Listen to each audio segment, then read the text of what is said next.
ஐயா, ஸ்ரீகுண்டம் கிராமம் தூத்துக்குடி மாவட்டத்தில் பேட்டர் சாமி நடுத்தெருவில் மழைநீர் தேங்கி நின்று எங்களுக்கு உயிருக்கு ஆபத்தான நிலையில் இருக்கிறோம். பொதுமக்களுக்கு ரொம்ப இடையூறாக இருக்குது. தெருவில் போக முடியல, வர முடியல. மழை நீரை வடிய விடாமல் அடைச்சி சுவர் கட்டி வச்சுருக்காங்க. அதை நீக்கிறதுக்கு சுமார் 2 ஆண்டுகளாக ஸ்ரீகுண்டம் பேரூராட்சி மன்ற தலைவரிடம் மனு கொடுத்து போராடி வருகிறோம். எந்த தீர்வும் கிடைக்கல. அதனால் மாவட்ட ஆட்சித்தலைவரை நேரில் வர சொல்லி ஆய்வு செய்து எங்களுக்கு உடனே நடவடிக்கை எடுக்கணும். மழை நீர் தேங்கி நிற்கிறதால காம்பவுண்டு சுவர்கள் இடிந்து விழுந்து பள்ளி குழந்தைகள் முதல் பெரியவர் வர இடிஞ்சு விழுந்து உயிருக்கு ஆபத்தான நிலையில் வந்து வாழ்ந்துட்டு வருகிறோம். பல முறை மனு கொடுத்து எந்த அதிகாரியும் எங்களுக்கு நடவடிக்கை எடுக்கல. அதனால் முதலமைச்சர் ஐயா நேரிலே கலெக்டர் அனுப்பி எங்களுக்கு நல்ல முடிவு செய்து எங்களுக்கு மழை நீரை வடிய வச்சு தரும்படி கேட்டுக்கிறோம்.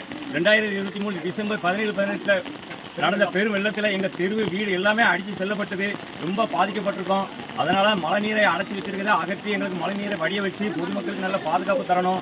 ரெண்டாவது இந்த மழை நீர் தேங்கி இருக்கிறதுனால கொசு தொல்லை, நோய்கள் பரவும் அபாயம் நிறைய இருக்குது. எங்களுக்கு உயிருக்கு ரொம்ப அச்சுறுத்துறாங்க. அதனால் எங்களுக்கு காவல்துறை மூலமாகவும் நல்ல நடவடிக்கை எடுத்து எங்களுக்கு நல்ல தீர்வு கண்டு உடனே தண்ணியை வடிய வச்சு ஏற்பாடு பண்ணி தரணும் ஐயா.